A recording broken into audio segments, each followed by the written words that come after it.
ദൈവത്തിൻ്റെ അതിപരിശുദ്ധ നാമം വാഴ്ത്തപ്പെടുമാറാകട്ടെ. ഒരു പ്രാവശ്യം കൂടി ദൈവസന്നിധിയിൽ എഴുന്നേറ്റ് നിൽക്കുവാൻ കിട്ടിയ വിലയേറിയ അവസരത്തിനായിട്ട് നന്ദിയോടെ സ്തോത്രം ചെയ്യുന്നു. പോരാട്ടത്തിൻ്റെയും പ്രതിസന്ധികളുടെയും ഒക്കെ മധ്യത്തിൽ പ്രത്യാശയുടെ ഒരു നോമ്പിലേക്ക് നമുക്ക് വരുവാനായിട്ട് സാധിച്ചതിൽ ദൈവത്തിനെ നന്ദി കരയറ്റുന്നു. ഇന്ന് നോമ്പിൻ്റെ 2-ാം ദിവസമാകുന്നുവല്ലോ. ഇന്നത്തെ ചിന്താവിഷയം നീതിമാൻ എന്നാണ്. അതിനെ ആസ്പദമാക്കി വിശുദ്ധ ലൂക്കോസ് എഴുതിയ സുവിശേഷം 1-ാം അധ്യായം 16-ാം വാക്യം. ഇരുവരും ദൈവസന്നിധിയിൽ നീതിയുള്ളവരും കർത്താവിൻ്റെ സകല കൽപ്പനകളിലും ന്യായങ്ങളിലും കുറ്റമില്ലാത്തവരുമായി നടന്നവരായിരുന്നു. നമുക്ക് പ്രാർത്ഥിക്കാം. വിശ്വസ്തനായ ദൈവമേ, സ്വർഗീയ നല്ല പിതാവേ, ഈ നല്ല ദിവസത്തിനായിട്ട് ഞങ്ങൾ നിനക്ക് സ്തോത്രം ചെയ്യുന്നു.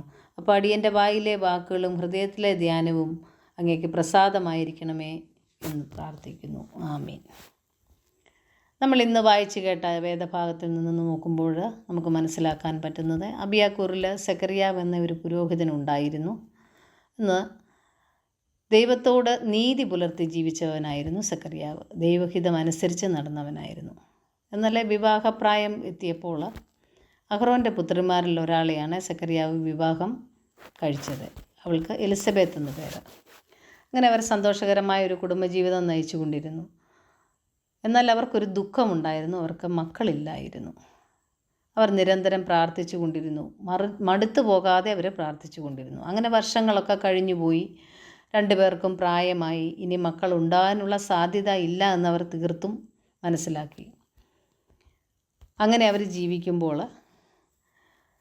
സെക്കറിയാവ് ദൈവസന്നിധിയിൽ പുരോഹിത ശുശ്രൂഷ ചെയ്തു പോന്നു. ആ സമയത്ത് പൗരോഹിത്യ മര്യാദ പ്രകാരം ധൂപം കാട്ടുവാൻ അവനൊരു നറുക്ക് വന്നു. അങ്ങനെ അവന് ധൂപം കാട്ടുവാനായിട്ട് കാട്ടുന്ന നാഴികയിൽ കർത്താവിൻ്റെ ദൂതൻ ധൂപപീഠത്തിൻ്റെ വലത്ത് ഭാഗത്ത് നിൽക്കുന്നതായിട്ട് അവന് പ്രത്യക്ഷനായി. ആ സമയത്ത് സെക്കറിയാവ് ദൂതനെ കണ്ട് ആകെ ഭയന്നുപോയി. അവനാകെ ഭ്രമിച്ച് പരവശനായിപ്പോയി. ആ സമയം ദൂതന് അവനോട് പറഞ്ഞു, സെക്കറിയാവേ, നീ ഭയപ്പെടേണ്ട, നിൻ്റെ പ്രാർത്ഥനയ്ക്ക് ഉത്തരം ദൈവം തന്നിരിക്കുന്നു എന്ന് പറഞ്ഞു. നിൻ്റെ ഭാര്യ എലിസബത്ത് ഒരു മകനെ പ്രസവിക്കും, അവന് യോഹന്നാൻ എന്ന് പേരിടണം എന്ന് പറഞ്ഞു. നമ്മളൊന്ന് ചിന്തിച്ച് നോക്കിക്കുക. അപ്പോൾ സെക്കറിയാവിൻ്റെ അവസ്ഥ എന്തായിരുന്നു ആ സമയത്ത്? ഇതെങ്ങനെ സംഭവിച്ചു? ഇത് മഹാ ആശ്ചര്യമാണല്ലോ എന്ന് അവൻ ചിന്തിച്ച് കാണും. അവനാകെപ്പാടെ ടെൻഷനായി കാണും. നമ്മൾ ഒരു കാര്യം മനസ്സിലാക്കണം. കർത്താവിൻ്റെ സമയമായപ്പോൾ അത്ഭുതങ്ങൾ നടന്നവിടെ. നമ്മൾ പല കാര്യങ്ങളും അസാധ്യമെന്ന് കരുതും. എന്നാൽ അസാധ്യങ്ങളെ സാധ്യമാക്കി തരുന്ന ഒരു ദൈവം നമുക്കുണ്ട്. അതിൽ നമുക്ക് ഉറച്ച് വിശ്വസിക്കാം. സെക്കറിയാവിൻ്റെയും എലിസബത്തിൻ്റെയും ജീവിതത്തിൽ ഇങ്ങനെ സംഭവിച്ചത്, അവർ രണ്ടുപേരും ദൈവസന്നിധിയിൽ നീതിയുള്ളവരായിരുന്നു. നീതിമാൻ വിശ്വാസത്താൽ ജീവിക്കുമെന്നാണ് പറയുന്നത്. നമ്മുടെ സംസാരത്തിൽ, നമ്മുടെ നോട്ടത്തിൽ, നമ്മുടെ ഹൃദയത്തിൽ, നമ്മുടെ നടപ്പിലും ഒക്കെ ദൈവപൈതലിൻ്റെ ഒരു സ്വഭാവം നമ്മിലുണ്ടാകണം. അതുണ്ടാകണമെങ്കിൽ നമുക്ക് നീതി ഉണ്ടാകണം. നീതിമാനായിരിക്കുന്നവർക്ക് പലവിധമായ വേദനകളും കഷ്ടങ്ങളും ഒക്കെ സഹിക്കാനുള്ള കൃപയും ദൈവം തരും. അവർക്കായിരിക്കും കൂടുതൽ കഷ്ടതകൾ. പക്ഷെ അതൊക്കെ തരണം ചെയ്ത് ജീവിക്കുവാനായിട്ട് ദൈവം അവർക്ക് കൃപ കൊടുക്കും.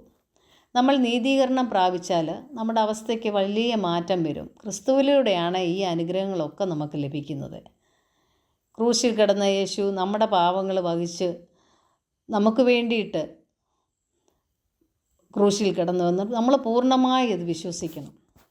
നമ്മൾ അങ്ങനെ വിശ്വസിക്കുമ്പോൾ ക്രിസ്തുവിലുള്ള നീതി, അതായത് ദൈവനീതി നമ്മിൽ വെളിപ്പെടും. ആ നിമിഷം മുതൽ നമ്മൾ പാപികളല്ല, നീതിമാന്മാരാണ്. പാപിക്ക് വച്ചിരിക്കുന്ന പ്രതിഫലം എന്ന് പറഞ്ഞാൽ അത് നിത്യനരകമാണ്. പാപത്തിൻ്റെ പരിണിത ഫലമാണ് ഈ ശിക്ഷാവിധി, നിത്യനരകം.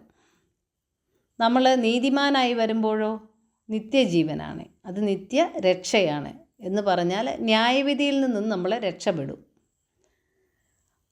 അത് കാരണം നമ്മൾ അതനുസരിച്ച് ജീവിക്കുവാനായിട്ട് നമ്മൾ തയ്യാറാകണം. നമ്മുടെ ശരീരം ദൈവത്തിൻ്റെ മന്ദിരമാണ്. നമ്മൾ നീതിയോടുകൂടി വിശുദ്ധിയോടുകൂടി ജീവിക്കണം. സെക്കറിയാവിനെയും എലിസബത്തിനെയും പോലെ നമുക്ക് ദൈവസന്നിധിയിൽ നീതിയോടുകൂടി ജീവിക്കാം. ഈ വചനത്താൽ ദൈവം നമ്മളെ നീതിയോട് ജീവിക്കാൻ അനുഗ്രഹിക്കട്ടെ. ദൈവനാമം വാഴ്ത്തപ്പെടുമാറാകട്ടെ.